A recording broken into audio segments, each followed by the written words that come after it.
Lovely. Let's make a start. So make yourself comfortable in your chair. Just give it a bit of attention to posture, both in terms of technical side of it. Make sure your feet are in a good position directly below your knees. If you can be forwards in your chair, particularly useful to start off with, slightly angled forward so you can feel that little bit of weight in your feet, but not leaning forwards too far. It's just a slight move away from the vertical. So if you imagine a square with your feet and your hips at the four corners, when you sit upright, because your shoulders are above your hips, you're effectively sitting on the back edge of that square, which is always going to give you this slight feeling of kind of being pulled backwards.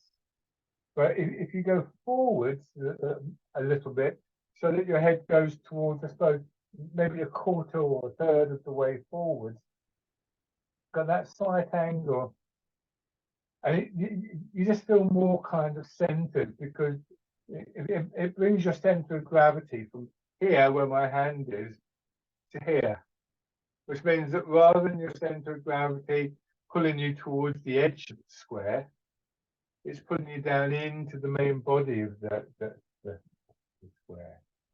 And we tend to be very sensitive without even realizing to these sort of things. I think most of us, if you were walking along a path on a cliff and suddenly the path got very close to the edge of the cliff, and even if the path was wide enough, there would still be a slight reaction, wouldn't there? Because nobody wants to fall off the edge. So this will give us a sense of what we're looking for, and you might not be in sort of forwards the whole time. If your back starts straight, you might want to sit back, but you will have a sense of what you're aiming for. So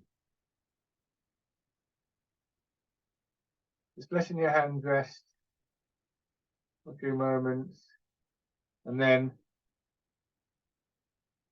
rubbing your hands together.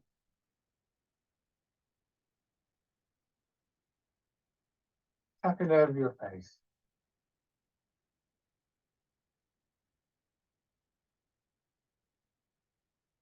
Over your head and neck.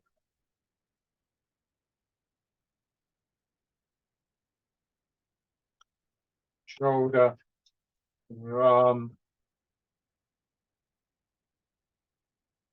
The other side. Then the upper part of your chest.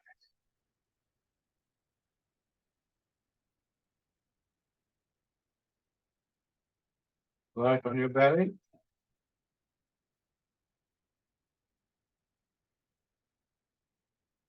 And relax.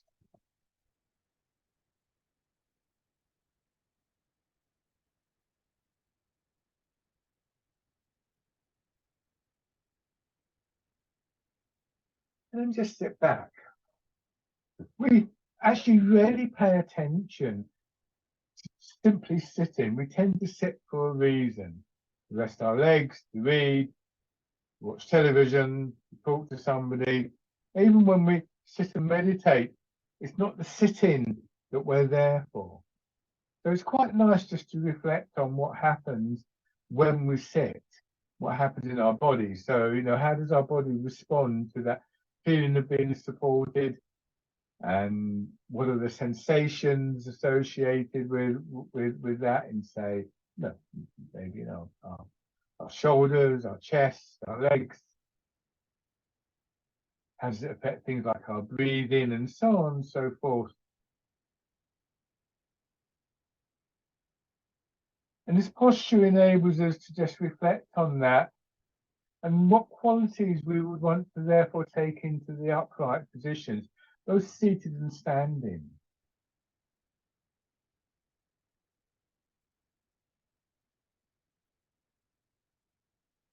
So the technical side of things is always going to be important: how you're sitting, how you're standing, your posture, and so on and so forth.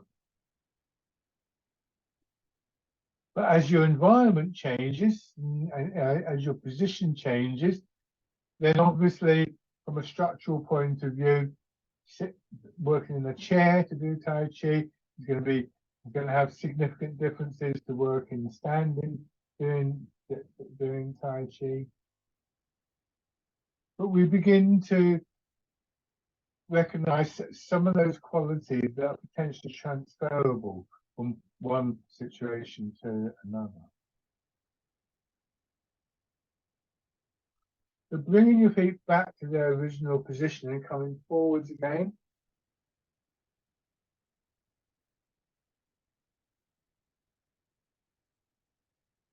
Feeling the support from your feet,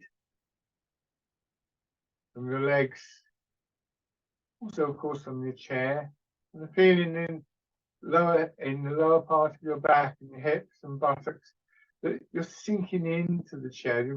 This is very much a quality we associate with sitting, sense of flowing downwards.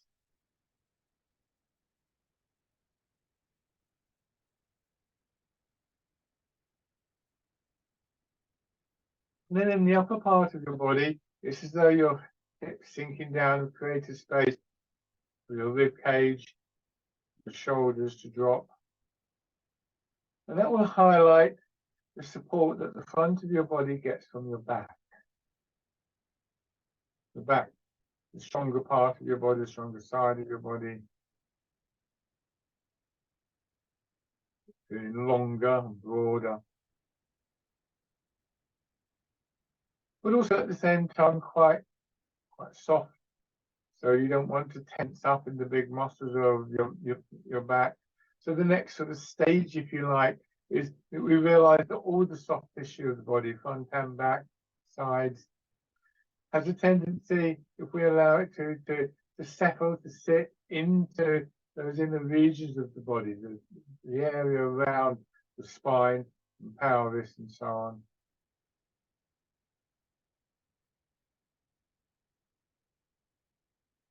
And it's good to take the time to feel all of those things so that you're aware that you're supported in this position.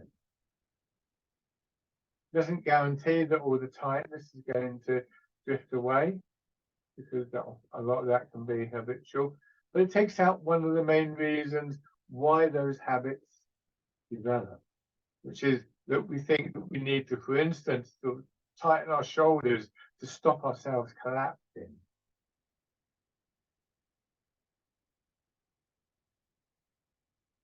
We get that feeling there's a little bit more space within the body. You may notice again a change in your breathing, the feeling of circulation somewhere in your body.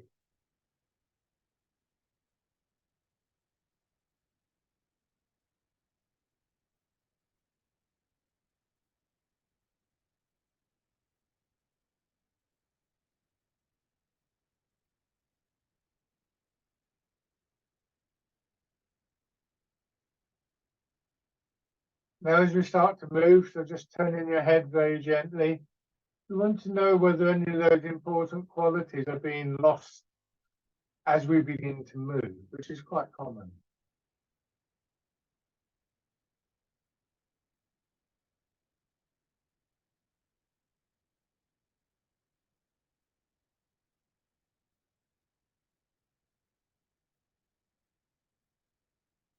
And then your shoulders. The hands just resting lightly on the front of your shoulders. And feeling as your elbows go up, that expansion through the sides of your body. They go back, an expansion in your chest. You drop down, and as they go forwards, you feel the expansion across your upper back. All these become part of the movement, and as we notice them, they seem to become more significant, and rather than being something that happens because we're moving our elbows, that switches around. And we start to feel that those inner movements are driving the main visible movement. Changing sides.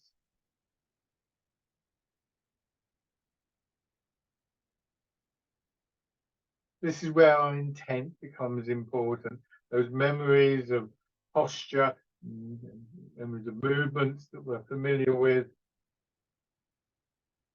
qualities that we're familiar with, are all sort of fed through our intent to encourage our body to develop. Hands to your sides, rotating your arms.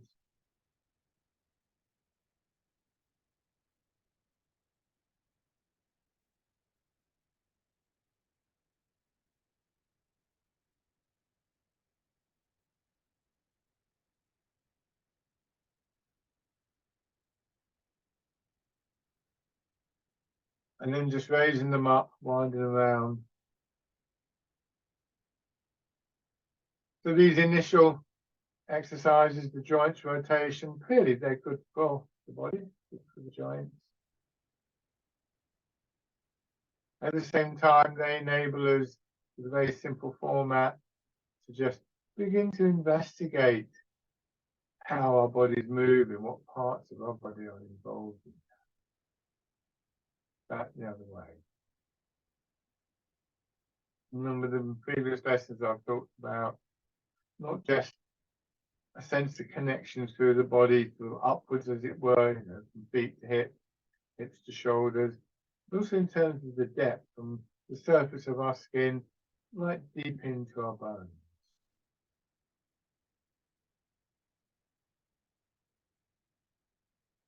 Rest your hand.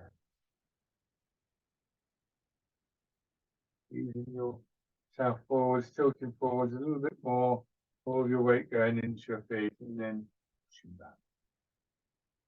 Relatively small range of movement. You look here, I'm going to, I don't know, maybe 70% of my weight at most in my feet, and then going back to this top position, not right back like that. Feeling the play of the muscles in the front and the back of your upper body as a general sort of observation. You could say that when I go forwards, I feel the muscles in my back and spine and so on, just beginning to open it up a little bit. And then when I go back, it's a little bit more in the front of my body.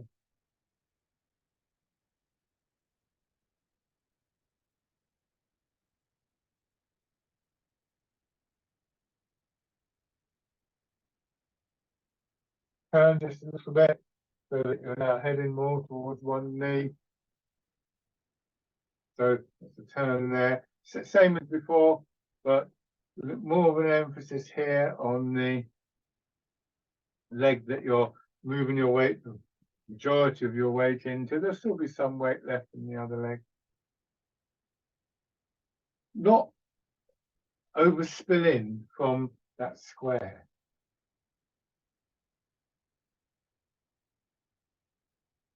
Turn the other way.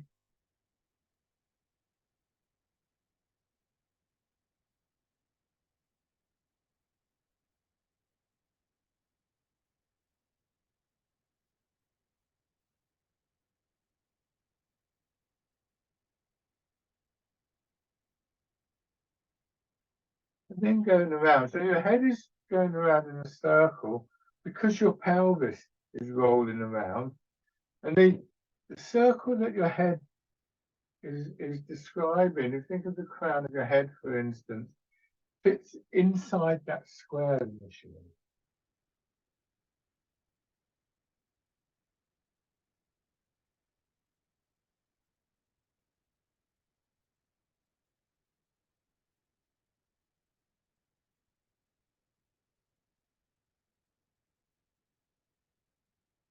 And then change direction. Now, if you want a little bit more movement, we can begin to try to get that. If I get to here and I think, well, I'm not moving very far, I wouldn't mind a bit more, rather than straining to push my head out, which just will start me to tilt over.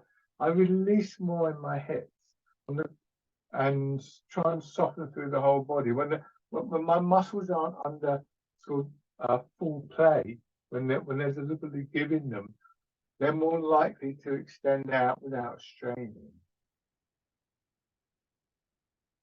But that's something that comes a little bit later. We're not necessarily trying to extend our range of movement. It can easily be one of the outcomes that we get.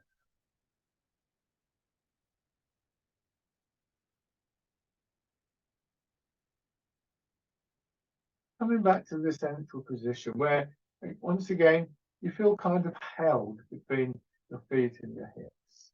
And then stepping out with one foot, plant the foot down. Think about this word plant. When you plant a bulb, say, you work out where you want it to go, you position it, you maybe dig a little bit of a hole, then you gently push it into the ground, and then you cover it up and so on and so forth. So see if you can just get that slight sense of pressing in.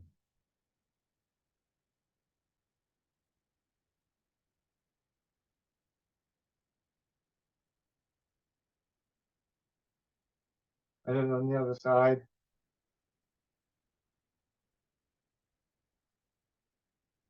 So when we come to the main body of exercises, as I think of them, many of these aspects of of what we're doing will be the foundation for those. So we want them clear in our attention.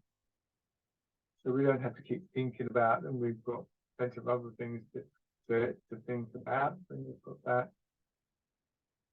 the shape of the movement, the imagery of the movement, so on. But these things are there for us. So as well as being good in their own right, which I believe they are, they're actually very useful as giving us the basic elements of the movements that we want to make.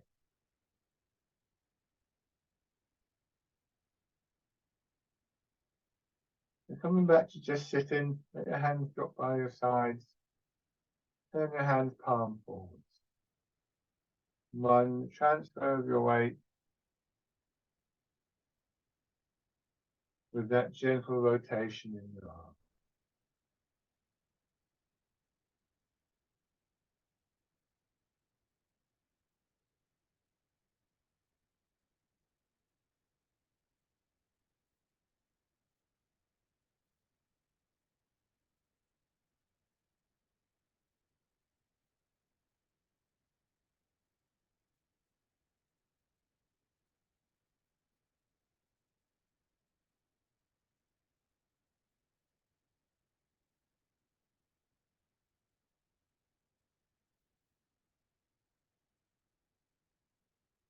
This time from the forward position, as you sit back, don't turn your arms, but rather let them swing from your shoulders.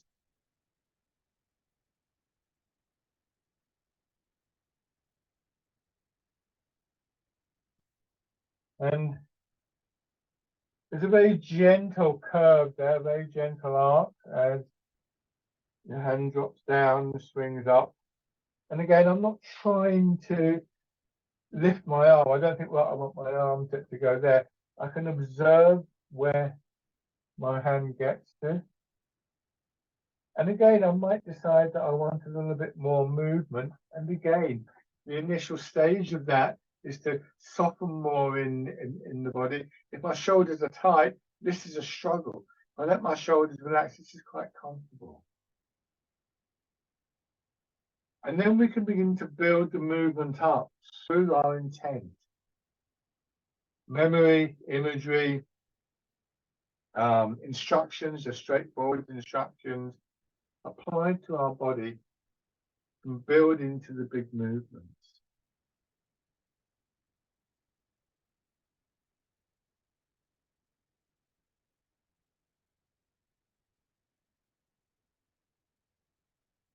The fisherman cast a net.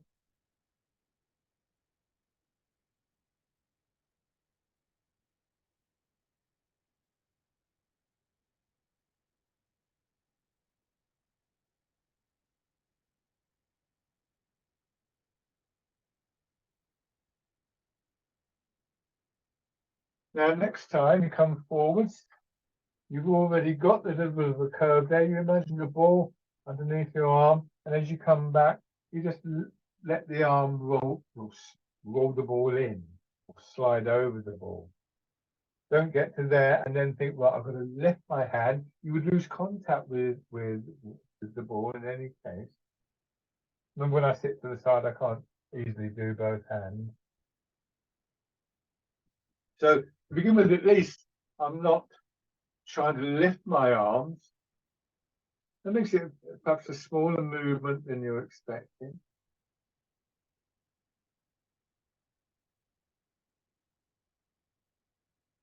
But then again, you will become aware of movements within the body, areas of expansion and contraction, points where it feels as though your shoulders are pulling on your arms and so on and so forth. And again, these are like the bricks and mortar of the bigger movements. And there are also things that can begin to be influenced by our intent. And the overall intent here could well be, well, you want your arms to come up a little bit higher, but not by straining, but through the sort of development of these small changes and the accumulation of those developments through your body, gradually building into the bigger movement.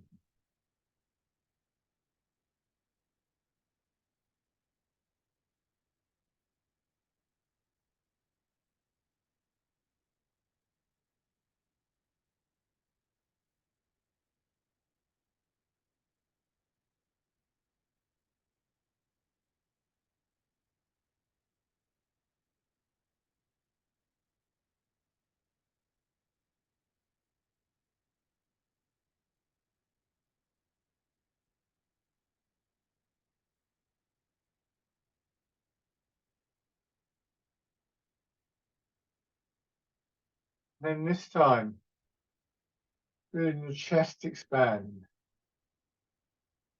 and contract.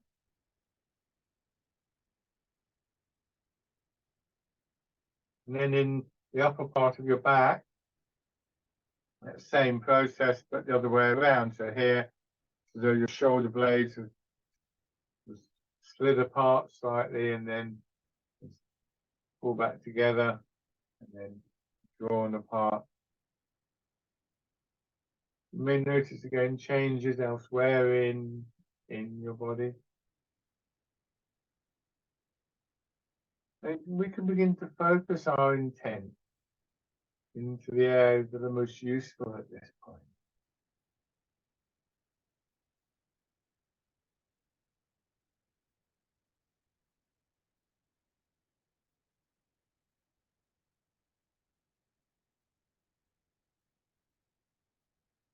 The pigeon spreads its wings.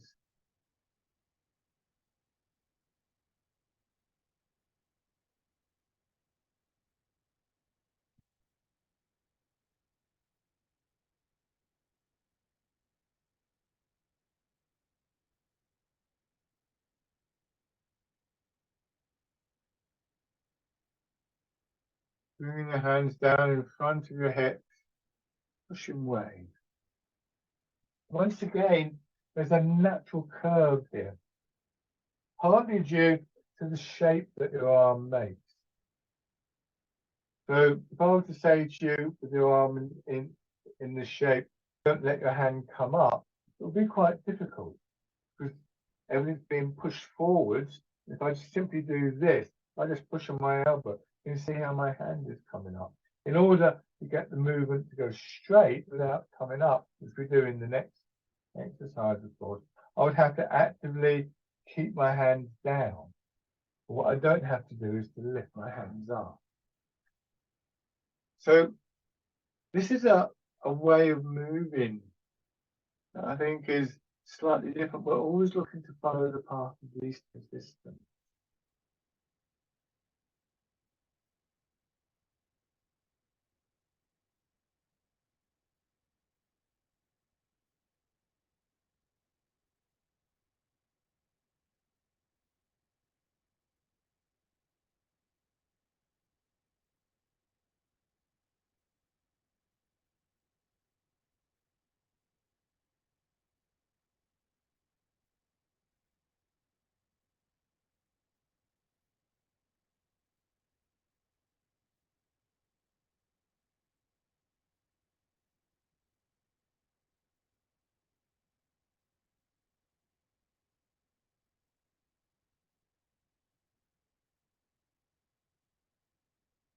One more time.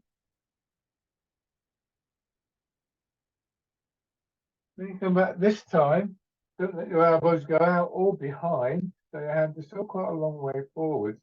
Roll your fingers into a hollow fist. And then as you go forward, let your arms extend. So your elbow, the angle of your elbow just opens out a little bit as you go forward. Your arm rotates as well. And try and feel the lengthening all the way through the top of your arm, through your elbow, your forearm, and into your hand.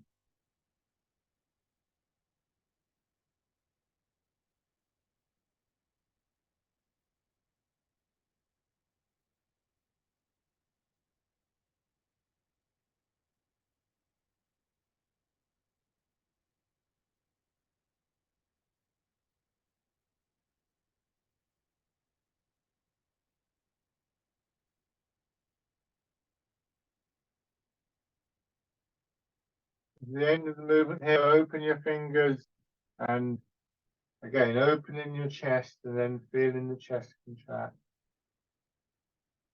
And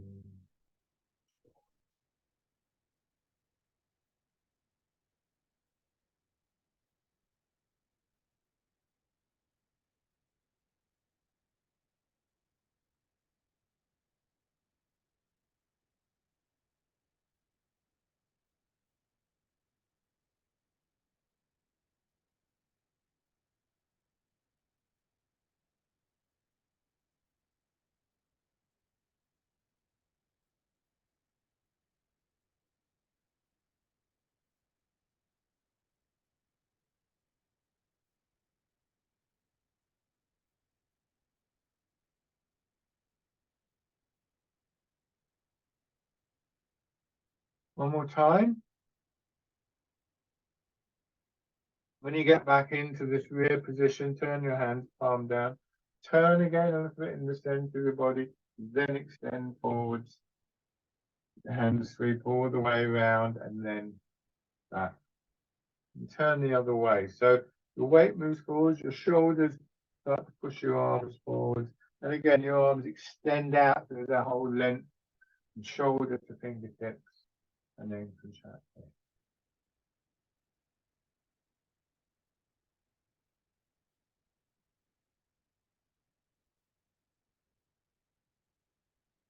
Again, now, rather than thinking that you've got to put your hand over there, what we want to do is here, just feel your hand and your arm growing out and then contracting back. And it makes me think of a branch growing out of the tree.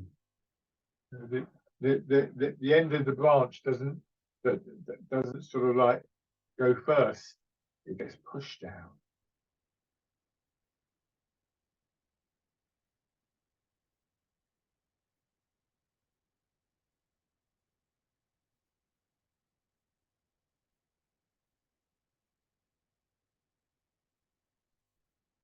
One more time on each side.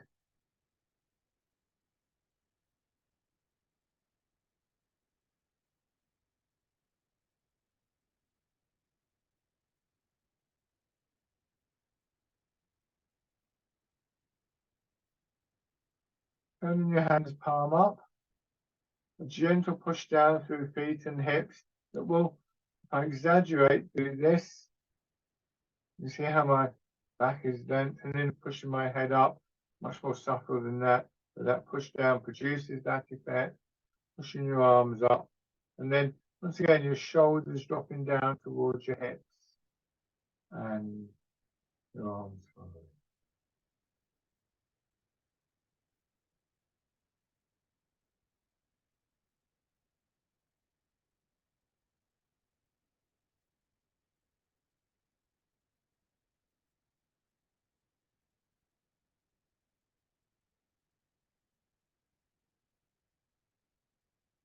One more time.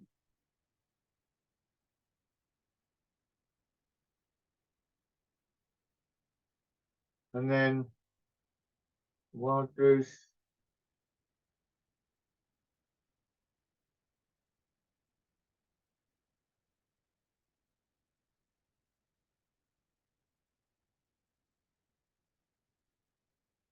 At any given moment, various things can feed into the whole movement, everything from that very technical side, am I in the right position, etc.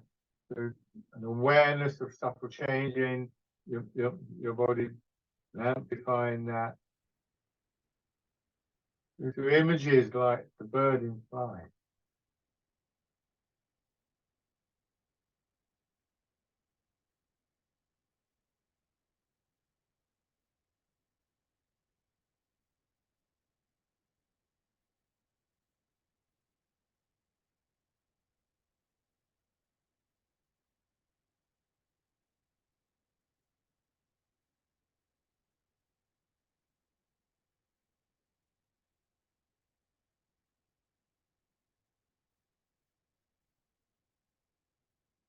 And then change again. This time ease forwards a little bit, so when you drop your hands down, they can swing comfortably in front of your knees, so you come back to the original position. Again, the push up, filling your body, pushing your elbows out, going into heart in the cloud.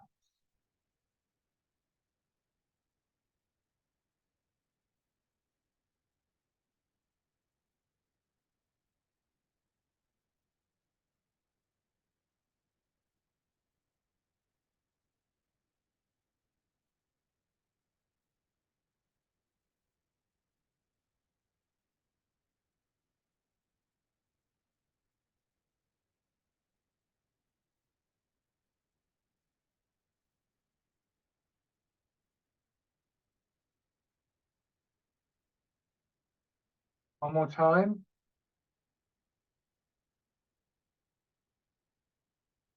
Change into dragon plucks the stars from the sky. Take your time, let your hands drop down, and then the next sort of cycle of expansion, focusing on one side of your body, contracting on the same side. Letting that movement begin to move your arm for you.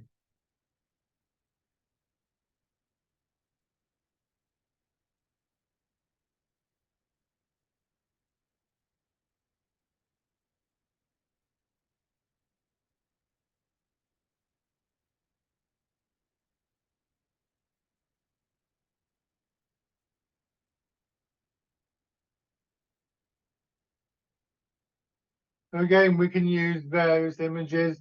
I sometimes imagine that there's an elastic band from my fingers to the floor.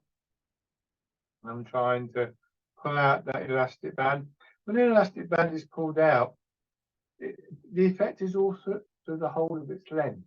The whole band will expand, get slightly thinner. So when we do this, we look to experience a continual expansion. You could think of maybe, for instance, the spaces between your ribs beginning to expand. When you go deeper than that, you can almost imagine each cell expanding by a minute amount, but the sum total is quite big.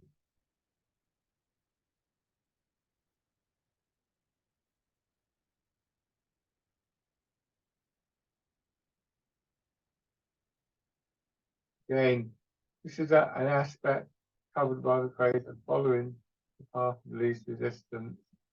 Part of that is to use as much of your body as possible in any one move.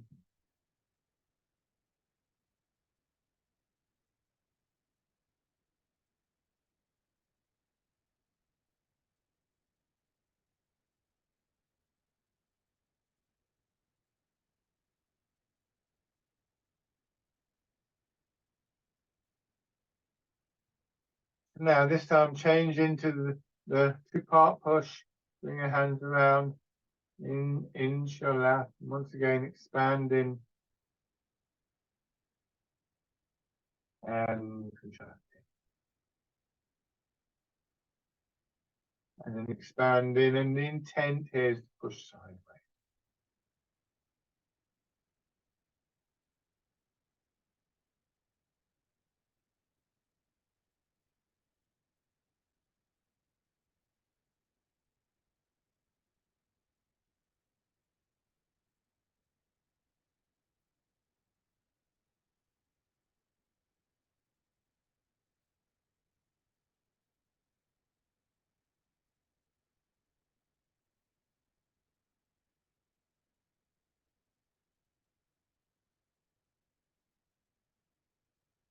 This time, pushing your arms out and then just step out with one foot, rest it on the heel, knees staying bent.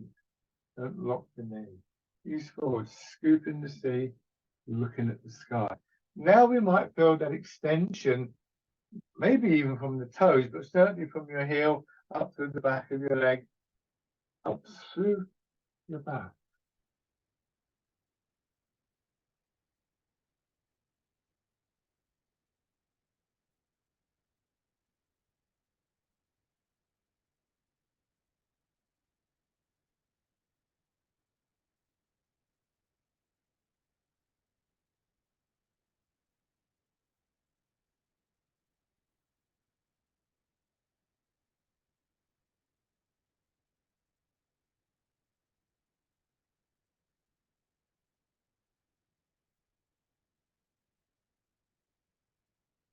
And again, this time, you close your fist and change into grasping the tiger bear.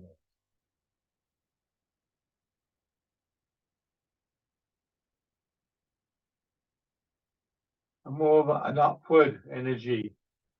This one, before you were going, before now, it's like you're trying to push your head upwards on the diagonal line. I exaggerate the movement again. I can only do it with one hand properly. There. And this arm is drawn through.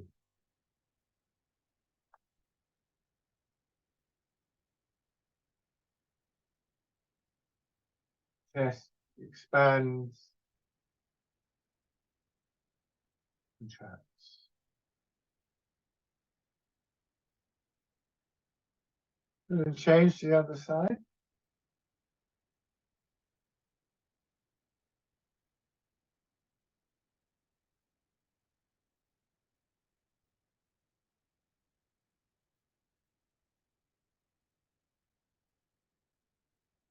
One of the old writings in Tai Chi has a line in it that simply said, walk like a cat.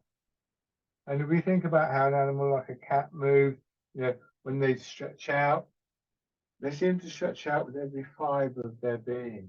And we want to bring that kind of quality into these movements. When one part of our body is in motion, our whole body is in motion.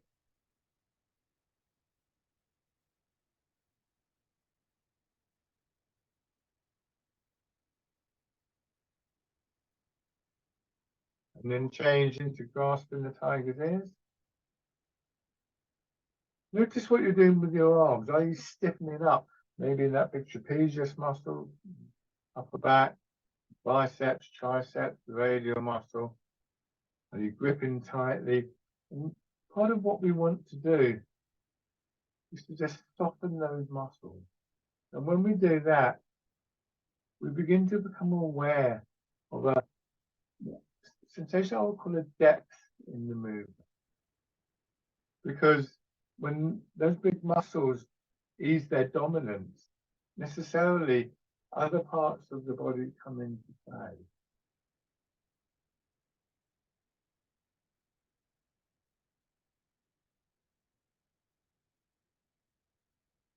One more time.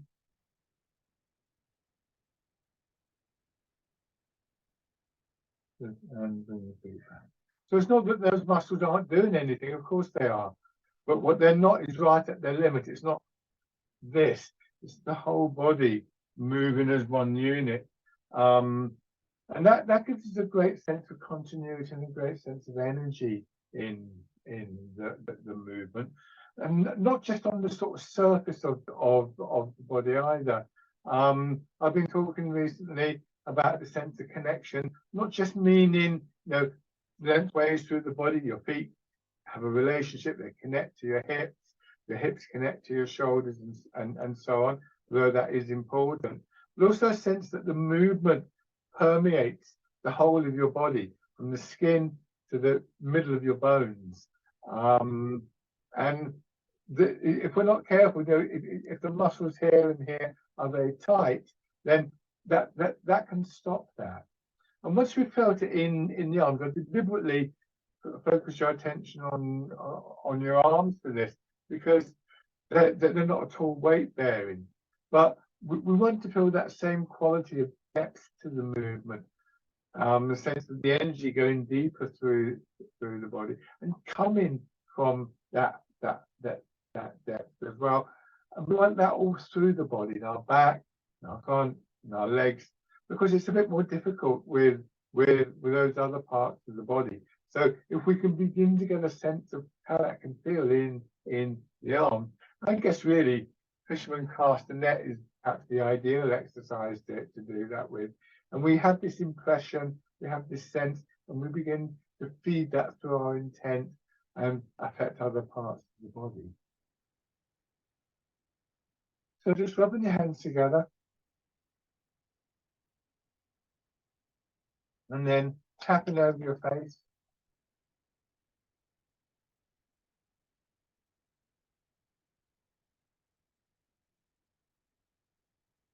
Over your head and neck.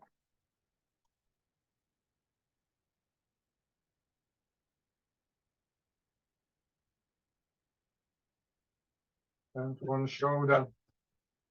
Your arm.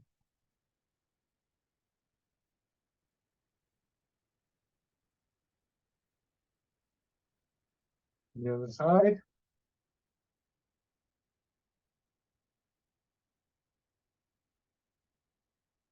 Upper part of the chest.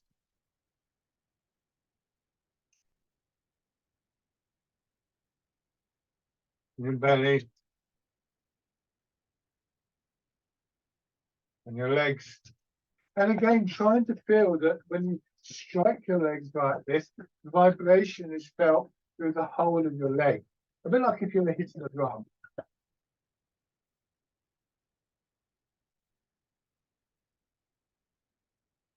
In fact, these tapping exercises can be quite a good way to get that experience of depth in the leg. Your hands resting, pushing your heels up.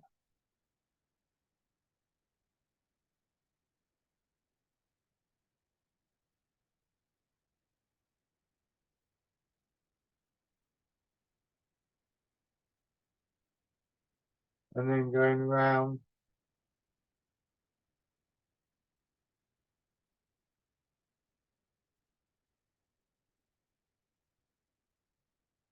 Back the other way.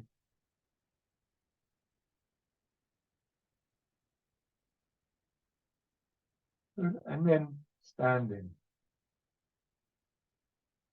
As always, feel free to make use of the chair. That could be quite useful. I'm going to move mine out of the way. I keep bumping into it in this space. But if you can get a sense of what I've just described as the depth of the movement, and it's just a word.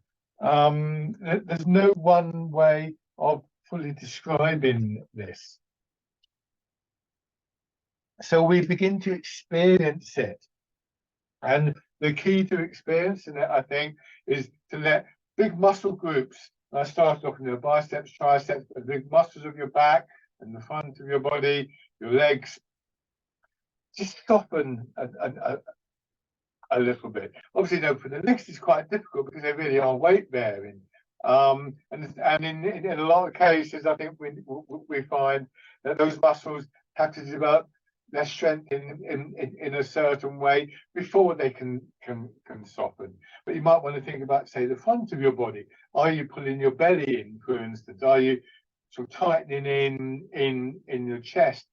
You can just try it. Stand with the feet hip width apart, weight a little bit forwards. Your basic stance, hips sinking down, and then just raise your shoulders up and maybe just tighten gently in your chest. A bit closer. I feel a bit silly like this actually. But here, and then just drop. And then again,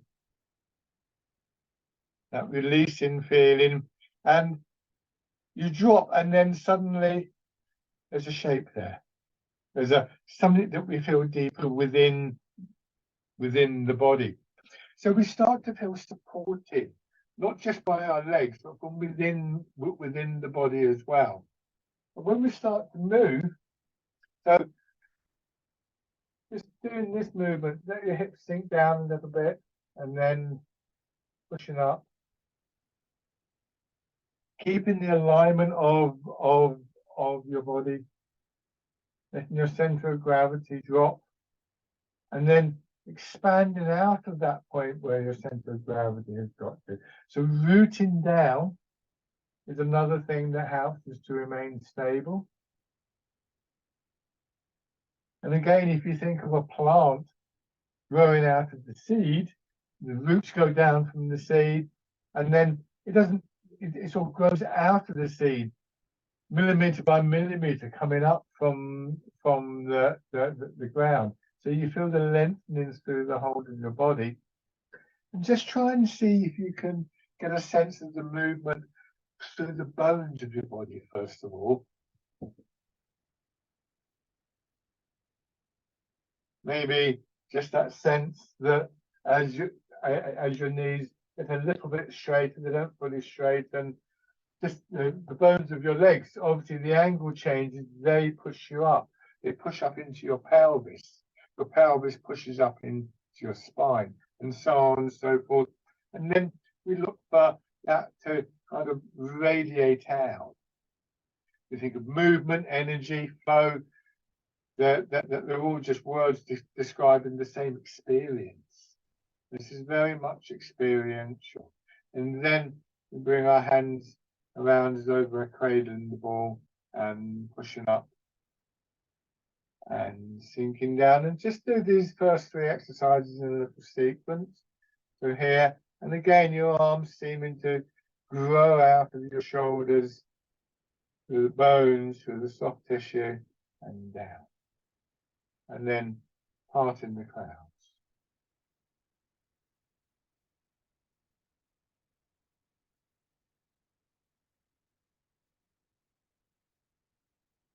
And back to rooting down.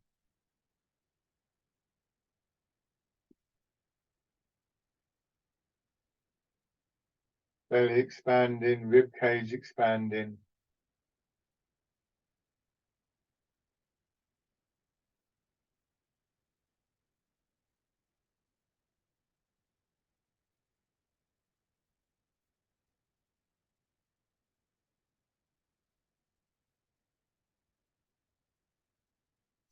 So again, you might want to just relate this to your arms, which is the best way into this, I think, provided you've got that sense of your body moving your arms. So there's a little bit of a chicken and egg situation there. Final time.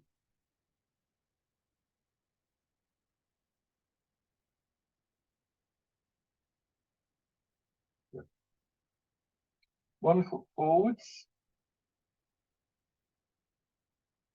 Transferring your weight forward, so the expansion in your leg, you direct the movement forwards or backwards. But still there's that same sensation of movement up through your spine and so on.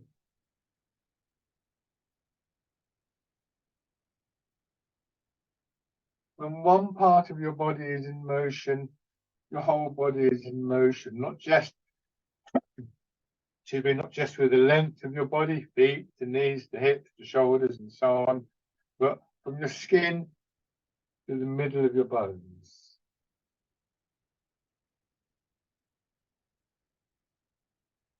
Thinking back, raising your toes, have the front foot turned out slightly, a bit out, and then your heel.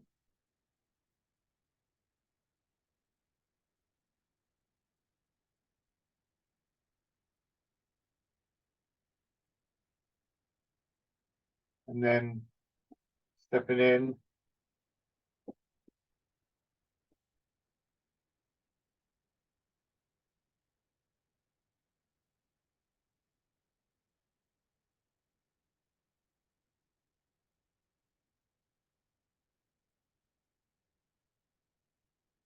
And then on the other side.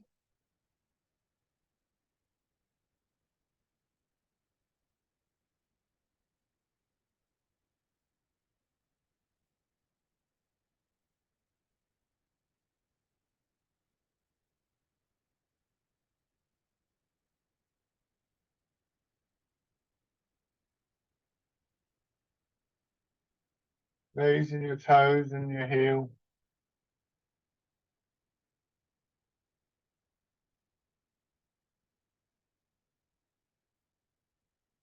And when you bring the foot in again, the whole of your leg feels as though it's contracting and expanding. I suppose you could argue that it's the energy of the leg, when obviously your bones aren't going to get longer and shorter that quickly. But things like the angle of your knee and your hip will change. It's a matter of how we're perceiving things, I think. You take a few steps through, either forwards or backwards.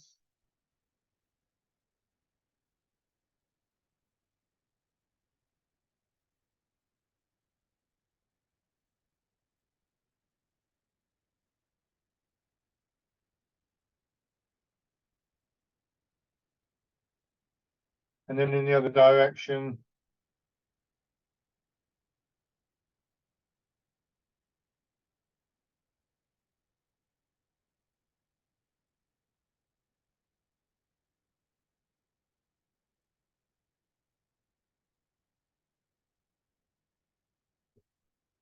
And now, have your right foot forwards.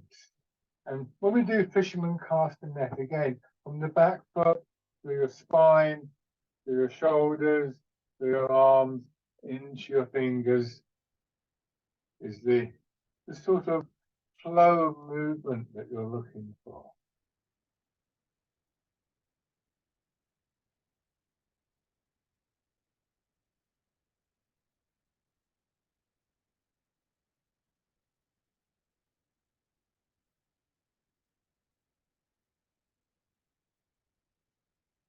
And so, without losing that, we simply add in a turn in the center of our body, and we have the exercise Wind Blows the Willows.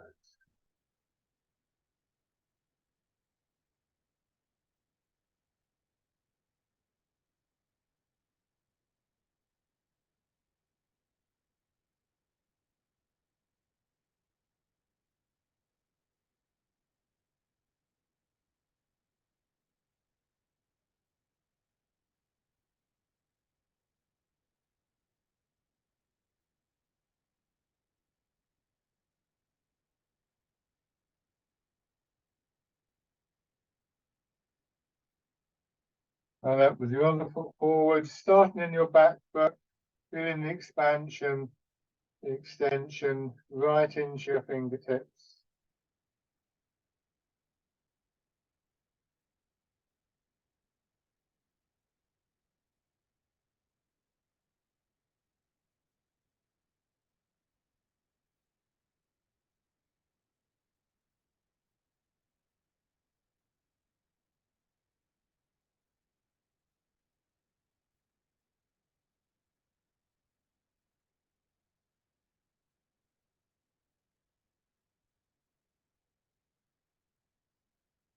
Forwards and turning, wind blows the willows, and your arms growing out of your shoulders,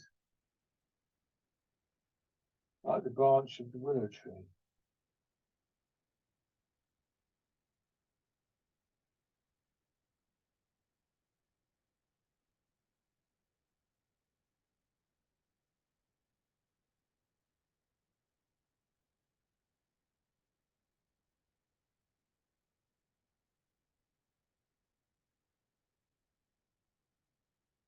Now, as you turn, raise your back heel, front toes bend on which way you're going, stepping into and then forwards to dragonfly skims the water, checking your posture, and if it's appropriate, raising the leg. Don't do this if it's making you sort of like lose the alignment with the pull of gravity. You can't work out why, then just keep the foot down.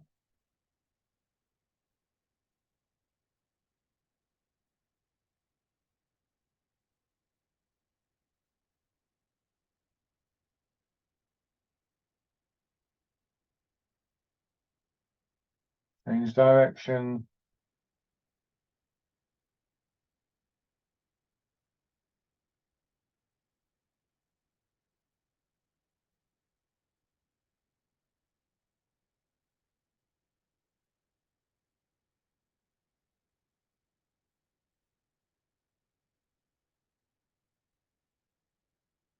One more time.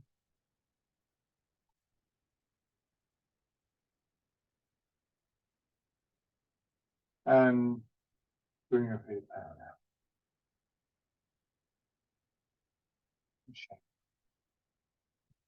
now. Good. Go back to your chairs.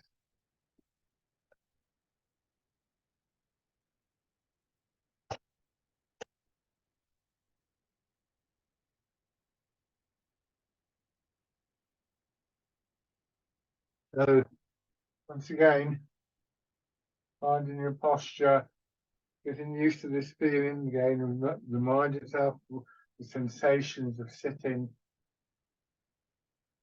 The hands drop down, and then embrace tiger, return to the mound.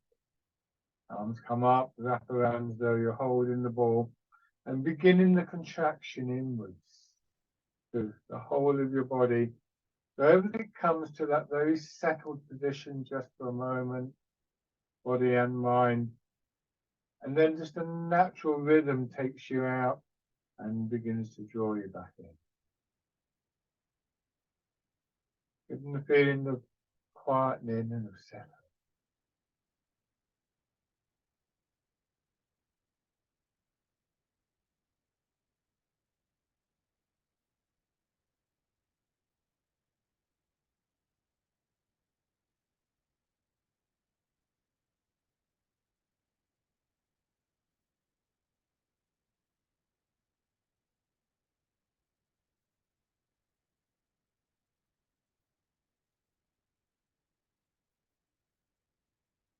This time, just let your hands come to rest.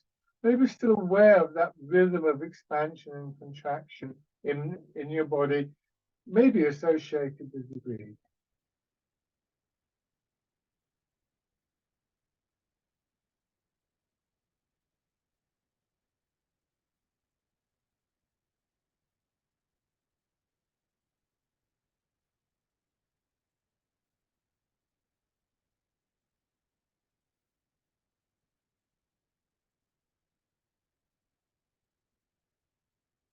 And just open your eyes. Fantastic. Thank you very much, everybody. Hope that was interesting for you.